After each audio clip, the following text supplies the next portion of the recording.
Okay जी, hello everyone. देखो अब हम अपना एक नया सब्जेक्ट स्टार्ट कर रहे हैं, कैलकुलस ऑफ वेरिएशन। ठीक है, उसका फर्स्ट चैप्टर फर्स्ट टॉपिक है। ठीक है, देखो इसमें चैप्टर तो क्या ही बोलूँ, इसमें तो मतलब कुछ टॉपिक्स ही करने हैं हमने। इंपॉर्टेंट है क्योंकि 2 से 3 क्वेश्चन आते हैं 10 से 15 नंबर के। कई बार इतने ईजी आ जाते हैं कि वो भी एक पूरा सब्जेक्ट छोड़ने की वजह से क्वेश्चन छूट जाता है, लेकिन करने लायक भी क्वेश्चंस आते हैं। कई क्वेश्चन तो इतने ज़्यादा इजी होते हैं कि सॉल्व भी नहीं करने होते। ठीक है, तो मैं इसमें ज़्यादा टाइम ना ख़राब करते हुए सीधा मैं अगर टॉपिक पर आऊँ, हमारे पहले फंक्शनल की अगर मैं बात करूँ, देखो फंक्शनल की तो क्या ही बात करें हम, हमें इस चीज़ की बात करनी चाहिए कि कोई फंक्शन होता है, मतलब कोई भी कर्व वगैरह होता है मेरे पास। ठीक है, कोई भी फंक्शन वगैरह हो, कोई भी कर्व हो इसका। अब इस कर्व का बेसिकली जब हम ऐसे देखते थे ना, इस कर्व का मैक्सिमम या मिनिमम पॉइंट मुझे निकालना हो, इस कर्व का मुझे मैक्सिमम मिनिमम पॉइंट निकालना होता था। बचपन में पढ़ा था ना, तो मेरी पहली कंडीशन ये आती थी dy by D x equal to 0 होगा। समझ रहे हो? उसके बाद जब सेकेंड डेरिवेटिव नॉन जीरो, मतलब या तो ग्रेटर देन 0 हो या लेस देन 0 हो। ग्रेटर देन 0 पर मैं बोल देता था मिनिमम पॉइंट, और लेस देन 0 पर मैं बोल देता था मैक्सिमम पॉइंट। बात समझ रहे हो? ये हमने किया। ठीक है, ये हमने क्लास 12th में किया। ठीक है, अब देखो है क्या चीज, क्या है कि जब मुझे किसी कर्व पर मैक्सिमम पॉइंट निकालना था, मैक्सिमम पॉइंट या मिनिमम पॉइंट, तो मैं फर्स्ट डेरिवेटिव को 0 देखता था। ठीक है, अब यहां पर क्या होगा, यहां पर मेरे पास ना एक ऐसा इंटीग्रल होगा। ठीक है, जैसे मान लो कोई भी इंटीग्रल हो मेरे पास, जैसे यही हो y डैश का स्क्वायर अपॉन एक्स क्यूब, ये इंटीग्रल हो मान लो मेरे पास।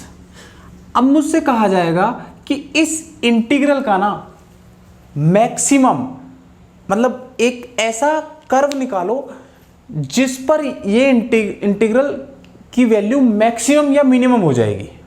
दोबारा सुनो, ध्यान से सुनो। अब तक मेरे पास क्या था, मेरे को एक कर्व दे देते थे, मेरे को एक फंक्शन दे देते थे, मेरे से बोलते थे मैक्सिमम पॉइंट निकालो या मिनिमम पॉइंट निकालो। आसान था, फर्स्ट डेरिवेटिव देखता था 0, सेकंड डेरिवेटिव नॉन जीरो आता था, तो भाई मैं बोल देता था कि भाई ग्रेटर देन 0 है या लेस देन 0 है, मतलब मिनिमा है या मैक्सिमा है। ठीक है, तो ये कहानी तो होती थी जब मुझे कर्व पर पॉइंट की बात करनी होती थी। अब ये क्या बात करेगा, इसे हम एक्सट्रीमम बोल देते थे ना, एक्सट्रीमम पॉइंट, ऐसे कंडीशंस पर एक्सट्रीमम। ठीक है, अब और हमारी एक तरह से अगर इसमें देखूं तो मैं एक्सट्रीमम कंडीशन तो पहले यही आई, ये चीज तो चाहिए ही चाहिए ना भाई मुझे, तो एक तरह की नेसेसरी कंडीशन हो गई। ठीक है, तो अब इसमें क्या होता है, इसमें इस केस में यहां होता है, ये जो मेरे पास जो इंटीग्रल है ना, इसका एक्सट्रीमा निकालना है आपको। एक एक्सट्रीमा क्या आएगा, एक्सट्रीमल, इसमें तो पॉइंट आ रहे थे, इसमें वो कर्व आएगा। एक्सट्रीमल जो आएगा ना जी, इसमें वो कर्व आएगा। मतलब बेसिकली आपको y ऑफ x एक ऐसा कर्व निकालना है जिस पर ये एक्सट्रीमम वैल्यू देगा, मतलब मिनिमम वैल्यू देगा या फिर मैक्सिमम वैल्यू देगा। ये इंपॉर्टेंट नहीं है अभी कि कौन सी वैल्यू देगा, मैक्सिमम मिनिमम, लेकिन ये एक कर्व है, ऐसा कर्व है जिस कर्व को मैं एक्सट्रीमल बोल सकता हूं। ठीक है, एक्सट्रीमल कर्व, ये इस y को बोलते हैं एक्सट्रीमल कर्व। ठीक है, इस फंक्शन को, क्योंकि ये जो फंक्शन है मेरे पास, ये एक ऐसा फंक्शन है जो ऑलरेडी किसी फंक्शन का फंक्शन है, क्योंकि y x का फंक्शन है और y का फंक्शन है i, तो ये किसी ऐसे फंक्शन का फंक्शन है जो ऑलरेडी किसी और का फंक्शन है। समझ रहे हो? तो ऐसे फंक्शन को हम बोलते हैं फंक्शनल। ठीक है, ऐसे फंक्शन को हम क्या बोलते हैं जी, फंक्शनल। ठीक है, अब देखो बात क्लियर सी है, जैसे यहां हम देख रहे थे dy by D x equal to 0। ठीक है, यहां हम dy by D x equal to 0 देख रहे थे। ऐसे यहां कोई भी इंटीग्रल मेरे पास होगा और मेरे से बोला जाएगा कि उसका भाई एक्सट्रीमल क्या होगा, तो मेरे को बेसिकली y ऑफ x निकालना है, एक ऐसा कर्व निकालना है जिस कर्व को मैं अगर उस फंक्शन में डाल दूं तो या तो वो मेरे को मैक्सिमम वैल्यूज देगा या फिर वो मेरे को मिनिमम वैल्यूज देगा। ठीक है, ठीक है जी, ये चीज क्लियर है। तो फंक्शनल क्या होता है, अब map I from CN to A to, अब ये चीज तो आप पढ़ ही लोगे ना, मतलब इसी चीज को मैं फंक्शनल बोल देता हूं। क्यों बोल रहा हूं, क्योंकि ये जो आई है एक ऐसे फंक्शन का फंक्शन है जो खुद किसी का फंक्शन हो। समझ रहे हो? ये इस फॉर्म में होगा। देखो मेरे को करना कुछ नहीं होगा इसमें, हमेशा मेरे पास इसी फॉर्म में बस एक क्वेश्चन आता रहेगा। ठीक है, ठीक है जी, ये आता रहेगा। ऑब्वियसली x1 और x2 आ जाएंगे। अभी हम फिक्स्ड की बात कर रहे हैं, प्रॉब्लम्स ऑन फिक्स्ड पॉइंट्स, फिर हम मूविंग बाउंड्रीज की बात करेंगे, ठीक है। x1 x2 जहां पर मूविंग के केस आ जाएंगे, वो अगला नेक्स्ट चैप्टर मान सकते हो आप उसे, ठीक है।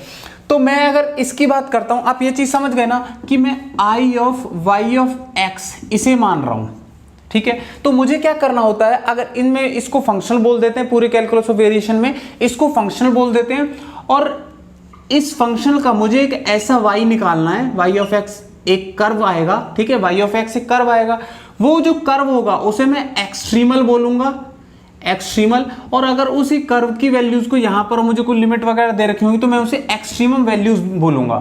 मतलब इसी कर्व को इस इंटीग्रल में डालकर जो भी मेरे को वैल्यूज मिलती है मैं उन्हें एक्सट्रीमम वैल्यूज बोलूंगा, ठीक है। मैक्सिमम वैल्यूज या फिर मिनिमम वैल्यूज, ठीक है जी। एक चीज तो ये क्लियर हो गई, ये लीनियर फंक्शन होगा तो ये प्रॉपर्टी होगी, हमने लीनियर अलजेब्रा में देख रखा है, इसकी कोई जरूरत नहीं है। एक्सट्रीमल और एक्सट्रीमम वैल्यूज भी क्लियर हो गई, ठीक है। अब जब मैं इधर देखता था, मेरे पास एक y equal to f x curve होता था, ठीक है, y equal to f x. तो मेरी पहली कंडीशन तो dy by D x equal to 0 आ रही थी ना इसमें।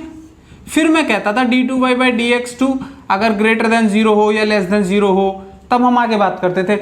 ऐसे यहां पर जो नेसेसरी सफिशिएंट कंडीशन होती है ना जी, ये होती है curly f by curly y minus D D x curly f by curly y dash equal to 0। जैसे इसमें कर्व में ये कंडीशन चाहिए, वैसे इसमें एक ये कंडीशन चाहिए, ये इसकी नेसेसरी कंडीशन, या फिर इस नाम से ज्यादा फेमस है ऑयलर्स इक्वेशन, ठीक है। इसे ऑयलर्स इक्वेशन भी बोलते हैं, ठीक है जी। तो ये बहुत ज्यादा इंपॉर्टेंट है। क्यों इंपॉर्टेंट है? कोई भी क्वेश्चन हो ना, आप इसे लगा सकते हो आंख बंद करके, कोई भी हाँ ये एक अलग बात है कि भाई इस क्वेश्चन को इसको लगा के क्वेश्चन लेंदी हो जाएगा, लेकिन हाँ इसको हम लगा सकते हैं कहीं ना कहीं, तो ऑलमोस्ट हो जाएगा। जो फिर लेंदी होगा हमें पता चल जाएगा ये हमारे बस का है नहीं, तो हम उसे एग्जाम में छोड़ भी देंगे, ठीक है। या फिर इसके साथ अभी और 2-4 केसेस भी हैं, जिनमें से हम एक और इंपॉर्टेंट केस करेंगे, इंडिपेंडेंट ऑफ एक्स हो अगर कोई फंक्शन है, इंडिपेंडेंट ऑफ वाई हो तब वो केस देख लेंगे, 2-1-2, ठीक है। तो देखो मैं इनकी बात करता हूँ, इन क्वेश्चंस की हम सीधा सीधा इन पर बात करते हैं, इसी से समझते हैं अब इसको कह क्या रहा है। मेरे को ये कंडीशन ध्यान रखनी चाहिए जी हमेशा, ऑयलर्स इक्वेशन है, ठीक है। इस कंडीशन को हमेशा अगर मेरे को देखना है कि भाई वो एक्सट्रीमल वगैरह चेक करने हैं, तो ये कंडीशन आ जाएगी गेम में, ठीक है जी, ठीक है। देखो first question, I of y x 0 से 1 y dash square plus 12x by D x y 0 equal to 0 y 1 equal to 1, ये कंडीशन दे दी इसने, ये मेरा क्वेश्चन बना दिया इसने।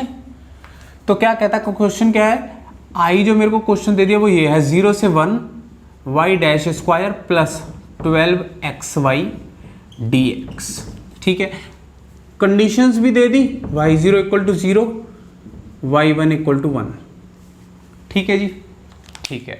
तो मेरा f of x y y dash क्या आ गया, एक्स वाई वाई डैश, ये आ गया y dash square plus 12x y, ठीक है। मेरे को क्या करना है, मेरे को तो Euler's equation, Euler equation use करनी है एक्सट्रीमल के लिए, ठीक है। क्वेश्चन क्या है, find the curve for which the functional is extremized, ठीक है ना। अब देखो क्या है, हम करेंगे तो भाई हमें सब्जेक्ट से स्टार्ट करना पड़ेगा, थोड़ा बहुत प्रैक्टिस, मैं इसमें 2-3 क्वेश्चन करूंगा, 2-4 आप कर लेना, और फिर हम जब ऑब्जेक्टिव वगैरह देखेंगे असाइनमेंट में तो हमें पता चलेगा कि और भी ज्यादा इन क्वेश्चंस को कितनी आसानी से किया जाएगा, कैसे शॉर्टकट्स वगैरह वहां पर लगाए जाएंगे, ठीक है। लेकिन अब पढ़ रहे हैं, स्टार्ट कर रहे हैं, तो फिर अब देखना पड़ेगा क्वेश्चंस तो ऐसे, ठीक है।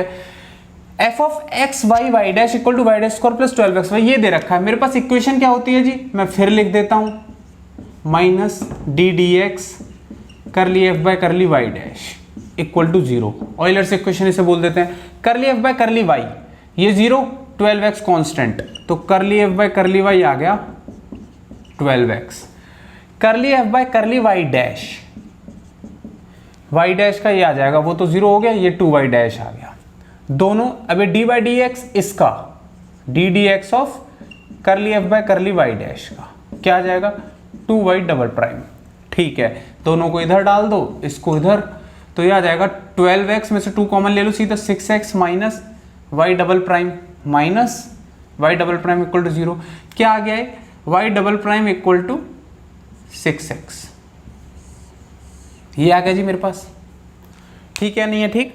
y double prime equal to 6x आ गया, ठीक है। अब देखो मेरे को क्या निकालना है, y निकालना है, वो कर्व निकालना है, yx निकालना है। कैसे, तो y डैश मतलब इंटीग्रेशन करूंगा x स्क्वायर अपॉन 2 तो 3x स्क्वायर प्लस c1, समझ गए। मेरे को तो y चाहिए, तो y ऑफ x आ जाएगा x क्यूब अपॉन 3 से 3 cancel, x cube c1x plus c2, ये आ गया मेरा कर्व, ये आ गया।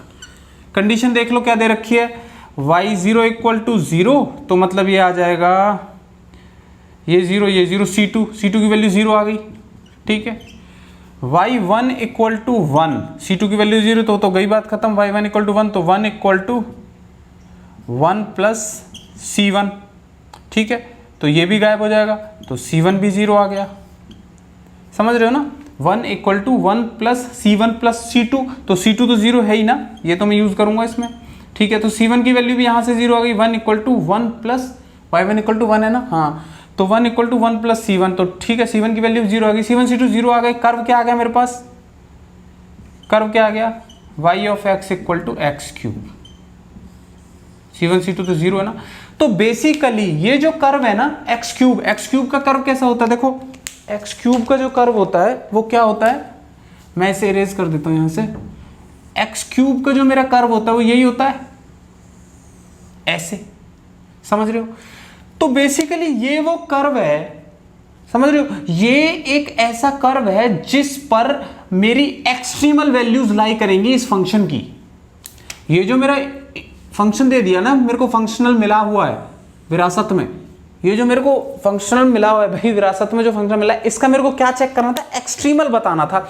एक्सट्रीमल बेसिकली दो तरह के क्वेश्चन बन गए। अब एक्सट्रीमल पहले तो एक ऐसा कर्व बताओ जिस पर एक्सट्रीमल हो सकता है, पहली चीज ये इंपॉर्टेंट हो गई है, ठीक है।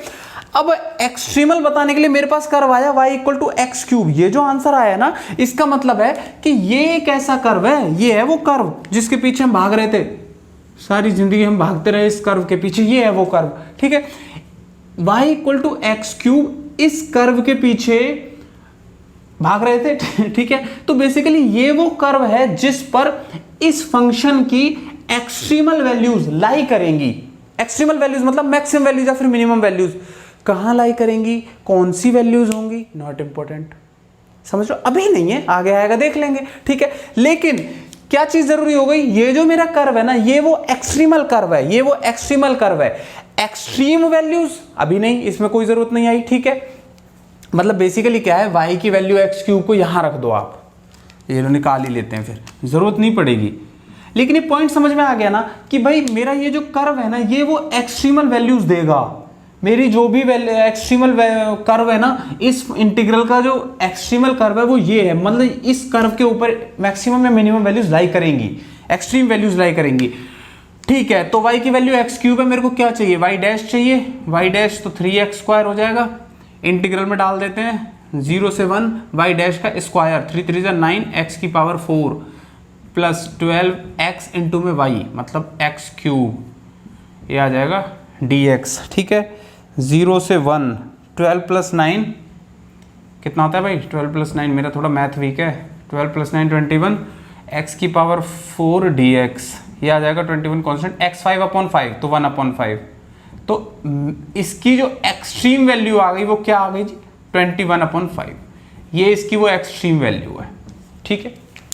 बस ऐसे देखना है हमें, एक क्वेश्चन से आपको अंदाजा लग जाना चाहिए क्या हो रहा है, क्या किया जा रहा है। कोई भी इंटीग्रल होगा आपको इसका एक्सट्रीमल कर्व बताना है बिना इसको इंटीग्रेट किए। मैंने इसे इंटीग्रेट नहीं किया आज, कहां किया मैंने, इसको थोड़ी ना इंटीग्रेट किया, वो तो मैक्सिमम मिनिमम मैंने एक कर्व जो आया मेरा कर्व वो उसे डालकर इंटीग्रेट किया है। लेकिन मेरे को यह बताने के लिए कि एक्सट्रीमल क्या होगा, कहां होगा, मैंने इसको इंटीग्रेट नहीं किया है यहां पर प्यारे बच्चों, मैंने इसको तो इंटीग्रेट किया ही नहीं, समझ रहे हो ना भाई। अगर मैं इसे इंटीग्रेट करता तो बात समझ में आती, लेंथी होता, वेरिएशनल प्रॉब्लम अलग हो जाती, कैलकुलस ऑफ वेरिएशन फिर हमें छोड़ना पड़ता, लेकिन हमने तो इंटीग्रेट ही नहीं किया, समझ रहे हो। हालांकि इंटीग्रेशन है इसमें, और इंटीग्रेशन मतलब डिफिकल्टी, इसीलिए बच्चे इसको सीओबी को छोड़ देते हैं, ठीक है। लेकिन जो चीज़ इंपॉर्टेंट है, जो चीज़ आई हुई है एग्जाम में, जो चीज़ करने लायक है, समझने लायक है, वो करेंगे हम, ठीक है। और आपकी मर्जी है जी, जो छोड़ना छोड़ दो, ठीक है।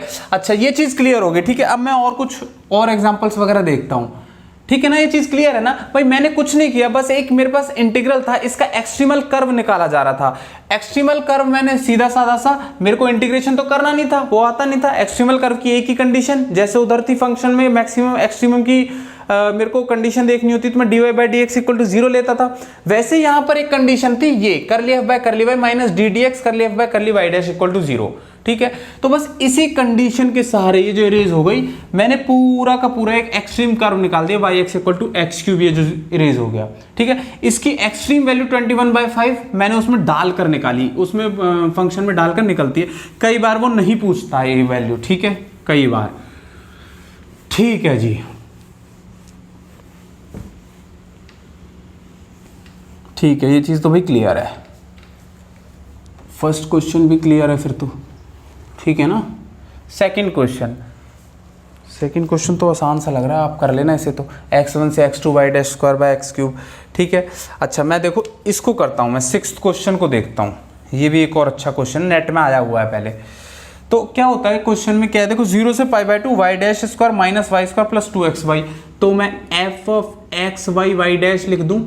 ठीक है, मेरे से कहता है एक्सट्रीमल बताओ, ये दोनों बाउंड्री कंडीशन दे दी, समझ रहे हो। तो मैंने कहा ठीक है, एक बार करो, दोबारा देखने दो, लिखने दो, फिर बात करेंगे। y² minus y² plus 2xy। ठीक है जी या नहीं है, ठीक, ठीक है। y0 = 0, y π/2 = 1, ये भी ठीक है। ठीक है, देखो करली f/करली y माइनस ddx करली f/करली y डैश = 0, ये तो भूलनी नहीं है, इसे भूल गए तो फिर बात ही खत्म हो गई। ठीक है, करली f/करली y माइनस ddx करली f/करली y डैश, इसी से तो एक्सट्रीमल कर्व में निकाल पाऊंगा। ये कहता है एक्सट्रीमाइज्ड वाला कर्व बताओ मुझे। मैंने कहा ठीक है, तो फिर करली f/करली y निकालते हैं पहले। करली f/करली y, ये तो 0, ये आ गया माइनस 2y, वो आ गया प्लस 2x। ठीक है जी या नहीं है, ठीक, ठीक है। तो दूसरा करली f/करली y डैश, करली f/करली y डैश मतलब 2y डैश, उधर कुछ है नहीं है तो वो बात खत्म। ddx ऑफ करली f/करली y डैश क्या आ जाएगा, 2y'। ठीक है जी, इन्हीं वैल्यूज को रख दो, इन दोनों को ऊपर अगर हम रखते हैं क्या आएगा, minus 2y plus 2x minus 2y'। तो 2 तो बाहर ही हो गया ना, तो y' प्लस y = x। समझ गए भाई कौन सी क्वेश्चन हो गए। पहले जनरल इंटीग्रल, मतलब जनरल डिफरेंशियल इक्वेशन ही बनेगी हमेशा, हमेशा डिफरेंशियल इक्वेशन बनेगी, वो आपको सॉल्व करनी हुआ करेगी। ठीक है, ठीक है। d² + 1y मतलब m² + 1 मतलब m² = -1 मतलब m = ± i, मतलब 0 ± i.1। तो yx = c1 cos x plus c2 sin x। ठीक है, ये मेरे पास आ गया जनरल। अब मेरे को पर्टिकुलर इंटीग्रल चाहिए था। अब अगर पर्टिकुलर इंटीग्रल भी ऐसे लेंदी तरीके से हम निकालते रह गए ना तो फिर दिक्कत हो सकती है इसमें। ठीक है, पर्टिकुलर इंटीग्रल हम कैसे निकालेंगे, हमें वो कर्व बताना है जो इस इक्वेशन को सेटिस्फाई करे बेसिकली। ठीक है, देखो यहीं से हमने ओडी में मतलब किया है तो आपको प्रैक्टिस हो जानी चाहिए कि यहीं से मुझे पता चल रहा है कि y = एक ऐसा कर्व जो इसको सेटिस्फाई करेगा। y = x ही रख के देख लो आप एक बार, y = x तो y' तो 0 हो जाएगा, तो y = x ही होगा इसका पर्टिकुलर इंटीग्रल। ठीक है, तो मैं x यहाँ रख देता हूँ। ठीक है जी, ये चीज़ क्लियर है। c1 cos x plus c2 sin x plus x। ठीक है, अब मैं क्या करता हूँ, y0 = 0। देखो एक चीज़ तो मेरे को यहाँ से भी पता चल रही है, क्या, ऐसा फंक्शन जो 0 पर 0 की वैल्यू, 0 पर जिसकी वैल्यू 0 हो और 90 पर 1 हो, तो साइन सा लग रहा है, मतलब हो सकता है कि yx = sin x ही आ जाए लास्ट में। ठीक है, तो y0, x की वैल्यू जब मैं 0 रखूंगा तो y तो 0 ही आ गया, तो ये 0 ये 0, समझ रहे हो, ये दोनों तो फ्रैक्शन गायब। और c1 = 0, इसका मतलब c1 0 आ गया मेरा, ये क्लियर हो गया। तो इसका मतलब तो कट ही गया ना ये वाली टर्म तो। ठीक है, मैं y π/2 की तरफ चलता हूं। अगर मैं y π/2 को = 1 रखूं तो sin π/2 मतलब c1 तो 0 है तो गायब है, c2 प्लस π/2, तो c2 की वैल्यू क्या आ गई, 1 माइनस π/2, है ना जी, कोई गड़बड़ तो नहीं हुई। Y pi by two equal to 1 है, ये दे रखी ना कंडीशंस, हाँ y pi by two equal to 1 है, C1 0 है, तो C2 plus pi by to, ये आ गई मेरे पास 1, तो C2 की वैल्यू आ गई 1 माइनस पाई बाय टू। ठीक है, अब मेरा कर्व क्या आ जाएगा, y of x equal to C1 तो 0, C2 आ गया 1 minus pi by two sine x plus x। ठीक है जी, ये मेरा आ गया कर्व। ये मैं गायब कर देता हूं अब, ठीक है ना, अब इसकी भी कोई ज़रूरत नहीं है ना, हमें पता चल गया भाई। ठीक है, ठीक है, अब आप ये क्वेश्चंस वगैरह कर लेना। ठीक है, मैं इसे भी रेज कर देता हूं, मैं इसे भी रेज कर देता हूँ, y1 इक्वल टू 0, ये कंडीशन आप कर लेना। ठीक है जी, ये क्वेश्चन भी कर लेना, ये क्वेश्चन चलो मैं अभी बता देता हूँ, ये मैंने कर लिया, ये भी आप कर लेना जी ट्राई। इसकी कंडीशंस नहीं है क्या, होनी चाहिए ना, y1 इक्वल टू 0 मान लेना, y इक्वल टू 1 मान लेना, देख लेना। ठीक है, ठीक है, ये भी कर लेना। अब देखो एक क्वेश्चन ये मान लेते हैं, हम लेके चलते हैं इसे। अब तक देखो हमने क्या किया, कुछ नहीं किया ना हमने भाई, बेसिकली एक इंटीग्रल था, मुझे उस इंटीग्रल का एक्सट्रीमल निकालना था, तो सॉरी, मुझे उस इंटीग्रल का एक्सट्रीमल निकालना था, तो मैंने कुछ नहीं किया, बस मैंने क्या किया, जो काम मैं वहां कर रहा था dy by D x equal to 0, जो काम मैं वहां कर रहा था वही काम मैंने यहां किया, लेकिन वही काम इसका मतलब है Euler's equation, curly F by curly Y minus D D x curly F by curly Y dash equal to 0, बस यही काम मैंने किया। ठीक है, अब मैं क्या करता हूं, देखो अब दोनों इंपॉर्टेंट चीज है, मेरे पास इक्वेशन क्या है, मान लो कि मेरे पास अब तक फंक्शन क्या था, f of x y y dash equal to 0, मतलब इक्वल टू 0 नहीं, कोई भी ऐसा फंक्शन था। ठीक है, मैं उसे चेक कर रहा था। अब मान लो कि वो जो फंक्शन है मेरा इंडिपेंडेंट ऑफ एक्स है, पहले हम इसकी बात करते हैं। टाइप तो आप ऑब्वियसली अगर बुक में पढ़ रहे हो तो सारे टाइप मिल जाते हैं। ठीक है, independent of x, independent of y, independent of y dash, independent of y, जो भी है वो सब मिल जाता है, लेकिन जो चीज इंपॉर्टेंट है वो यही है। ठीक है, अच्छा क्या मतलब है इसका, अगर इंडिपेंडेंट ऑफ एक्स हो तो ऑयलर्स इक्वेशन रिड्यूसेस टू, किस में रिड्यूस हो जाएगी, देखो f minus Y dash curly f upon curly Y dash equal to constant. ये जो एक्सप्रेशन आपके पास आ गया ना, इस एक्सप्रेशन में रिड्यूस हो जाएगी, इस एक्सप्रेशन में वो मेरी टर्म रिड्यूस हो जाएगी। कब, जब फंक्शन मेरा x का ना हो, फंक्शन में x ना हो, इंडिपेंडेंट ऑफ x, फंक्शन में x की कमी हो, x ना हो, किसी के पास प्यार ना हो, ठीक है, और किसी के पास x ना हो, किसी के पास y ना हो, समझ रहे हो। ठीक है, लेकिन y ना हो, मान लो इंडिपेंडेंट ऑफ y है, हमारी इक्वेशन क्या होती है, curly F by curly y, y तो है नहीं उसमें, तो ये तो 0 हो गया, तो ये क्या आया माइनस, मतलब वो तो उधर चला जाएगा, कोई दिक्कत नहीं है। D D x of curly F by curly Y dash, जब डी डी एक्स का इंटीग्रेशन करोगे तो मतलब curly F by curly Y dash क्या आ जाएगा, curly F by curly Y dash क्या आ गया, सी कांस्टेंट। तो बेसिकली जब y ना हो तो सी आ गया, इसका अब स्पेशल केस क्या अलग से करना, ये तो सीधा आप यहीं से निकल रहा है। ठीक है, ऐसे जो केसेस है वो सारे निकल जाएंगे, हमें कोई दिक्कत नहीं होगी, हमें बेसिकली सिर्फ ये इक्वेशन यूज करनी होगी, या मतलब कोई भी आपके पास क्वेश्चन हो ना, आप आंख बंद करके या तो ये अगर इंडिपेंडेंट ऑफ एक्स हो तो ये फॉर्मूला यूज कर लेना, और दूसरा अगर कोई और वैसे आ जाए तो आप ये फॉर्मूला यूज कर लेना सीधा। ठीक है, और कुछ नहीं करना हमने ज्यादा। ठीक है, ठीक है, तो अब देखो जैसे मान लो एक क्वेश्चन है, ये इंडिपेंडेंट ऑफ एक्स है ना, मैंने इसीलिए इसे डिलीट नहीं किया। क्या करना है अब हमें क्या करना है जी, देखो इसका मुझे वो एक्सट्रीमल कर्व निकालना है, और फंक्शन मेरे पास क्या है, इंडिपेंडेंट ऑफ एक्स है। ठीक है, इसका मतलब एफ मेरा ये है, तो मैं एफ लिख देता हूं under root 1 plus Y dash का स्क्वायर अपॉन वाई। ठीक है, ठीक है ना जी, कोई दिक्कत नहीं है। माइनस वाई डैश को तो ऐसे ही रहने देते हैं, curly F by curly Y dash, ये मेरा एफ है, ये मेरा एफ है ना, इसका curly F by curly Y dash करूंगा तो वाई कांस्टेंट है, कर ली F by curly Y dash, तो रूट इसका 1/2 under root 1 plus Y dash का स्क्वायर डॉट 2 वाई डैश। ठीक है जी या नहीं है? ठीक समझ गए ना?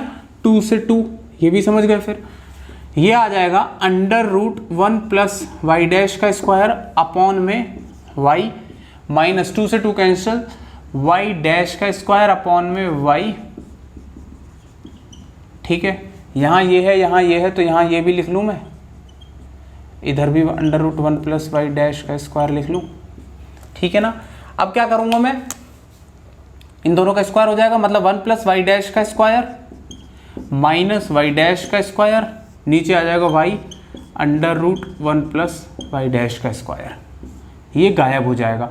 इक्वल टू, ये मैंने क्या लगाया है, ये वाली इक्वेशन लगाई है। क्यों लगाई है? इंडिपेंडेंट ऑफ एक्स था, ये रहा, एक्स नहीं था, एक्स की इसके जीवन में कमी थी, इस फंक्शन के जीवन में एक्स की कमी थी, तो मेरी जो ऑयलर, हालांकि लगाई मैंने ऑयलर इक्वेशन ही है, लेकिन ऑयलर इक्वेशन ही मेरी ऐसे रिड्यूस हो गई, इसमें मैं क्या कर सकता हूँ? कैसे हुई सर, क्यों हुई, ये कहाँ से आई? डेरिवेशन है, थ्योरम है, प्रूफ है, सीओवी की कोई बुक उठाओ पढ़ लो एग्जाम के। अब अगर हम इसी को करेंगे तो फिर तो हो लिया हमारा सीओवी। ठीक है, ठीक है, तो ये थी, मैंने ये इक्वेशन लगाई, एफ माइनस वाई डैश कर लिया, F upon curly Y dash equal to constant. मैं ये लिखना भूल गया,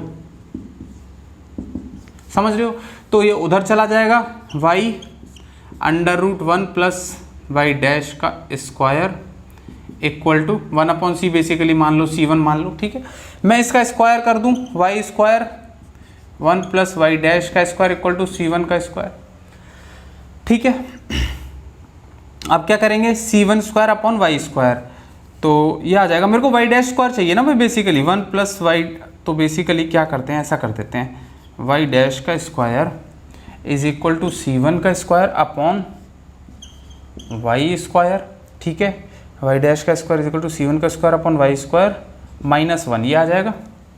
ठीक है, तो मेरे पास आ गया वाई डैश का square is equal to c1 का स्क्वायर माइनस वाई का स्क्वायर अपॉन वाई का स्क्वायर, ये आ गया। तो बेसिकली वाई डैश क्या आ गया भाई, वो आ गया अंडर रूट c1 का square minus Y square upon Y. मेरे को तो वाई एक्स निकालना है ना, कर्व, तो बेसिकली वाई डैश का मुझे क्या करना पड़ेगा, समझ रहे हो भाई? वाई डैश आ गया मेरा under root c1 square minus Y square upon Y. ठीक है, तो मैं क्या करता हूँ, इसका विद रिस्पेक्ट टू एक्स मैं इंटीग्रेट तो करना पड़ेगा ना। इसका क्या मतलब है, D Y by D X है ना, यही मतलब है ना इसका, ये समझ रहे हो ना, ये D Y by D X है। तो बेसिकली हम क्या करेंगे, देखो हम ये करेंगे, इसको इधर वेरिएबल सेपरेबल हो गया ना, समझ रहे हो ना, y इधर और ये इधर, तो y upon under root c1 square minus Y square D Y equal to D X integral. बताओ जी, बात समझ में आई नहीं आई? ये तो वेरिएबल सेपरेबल हो गया, सिंपल सा भाई। देखो मैंने हर बार बोली है कि एक डिफरेंशियल इक्वेशन बनेगी हमेशा, ठीक है, हमेशा बनती है। डिफरेंशियल इक्वेशन सॉल्व करनी आनी चाहिए, कई बार बहुत ज़्यादा आसान बन जाती है ऐसे वेरिएबल सेपरेबल, कई बार इधर उधर की भी हो, तब भी हमने ओडी पढ़ रखा है। ठीक है, तो y upon under root c1 square minus Y square D Y. अब देखो इसका क्या करना होता है, हमें पता है ना, बचपन में हम बच्चों को सिखाते भी हैं, 11th-12th के बच्चों को, अंडर रूट के अंदर कुछ भी होना इंटीग्रेशन, उसे टी मान लो। ठीक है, तो बेसिकली अंडर रूट वाले को टी स्क्वायर मानना होता है, ब्रैकेट वाले को टी मान लो ये सिखाते हैं। ठीक है, c1 स्क्वायर माइनस y1 का square equal to T square minus 2 y1 का स्क्वायर नहीं है, हाँ वाई स्क्वायर है, minus 2y D Y upon D x equal to 2t D T upon D X. समझ रहे हो, मतलब minus 2y D Y equal to 2t D T. ठीक है, तो ये आ जाएगा minus Y D Y equal to T D T. ठीक है, ठीक है, तो y डी वाई क्या आ गया, माइनस टी डी टी। ठीक है, तो मैं y डी वाई की जगह लिख दूं माइनस बाहर T D T upon under root T square, मतलब टी। ठीक है, तो ये आ गया मेरा इधर वाला फंक्शन, इधर वाला तो इंटीग्रल डी एक्स का चल ही रहा था, तो ये क्या आ गया जी, minus T equal to X plus C two मान लेते हैं अब इसे, एक्स माइनस टी, टी क्या है जी मेरे पास, टी है अंडर रूट इसका, ये टी है, तो माइनस अंडर रूट c1 का स्क्वायर माइनस वाई का स्क्वायर। समझ रहे हो, इसका under root equal to X plus C two. मेरे को तो स्क्वायर हटाना होता है, रूट हटाना है भाई, मेरे को क्या चाहिए, वाई चाहिए ना, मेरा कर्व वाई एक्स में चाहिए। तो c1 का square minus Y square equal to X plus c2 का स्क्वायर, c1 का स्क्वायर, अच्छा y चाहिए तो मेरे को, तो Y square equal to c1 minus X plus c2 का स्क्वायर। ठीक है, तो y आ गया मेरे पास under root c1 minus X plus c2 का स्क्वायर, ये मेरे पास y आ गया। ठीक है, कोई कैलकुलेशन वगैरह हो आप देख लेना उसे, कोई गड़बड़ वगैरह हो, कोई कैलकुलेशन वगैरह हो तो आप देख लेना। ठीक है, अब देखो ऐसा लग रहा होगा कि तो इतना लेंथी हो गया, टाइम लग जाएगा वगैरह वगैरह वगैरह, लेकिन नहीं, हमेशा कहीं ना कहीं कोई बाउंड्री कंडीशन होती है, हम उन्हें सेटिस्फाई करते हैं, एक दो ऑप्शन वैसे कट करते हैं हमारे पास। ऑब्वियसली भाई देखो, हमें ये तो देखना है, हमें स्पीड तो चाहिए ही चाहिए, मैटर करती है ना। आपको ओडी आना चाहिए, ओडी नहीं देखा अभी तो सीओवी के लेक्चर्स मत देखना। ठीक है, चलिए जी, ओके, ये यहाँ तक है। अब इसके बाद हम आइसोपैरामेट्रिक प्रॉब्लम पर आते हैं। ठीक है, आइसोपैरामेट्रिक वगैरह और देखते हैं, जो भी एक आध चीज़ रह रही होगी। ठीक है, तो इसमें अब एक लेक्चर और फर्स्ट चैप्टर कंप्लीट, फिर हम मूविंग बाउंड्रीज में शिफ्ट हो जाएंगे, रेले वगैरह वो सब देख लेंगे। Okay, thank you for watching.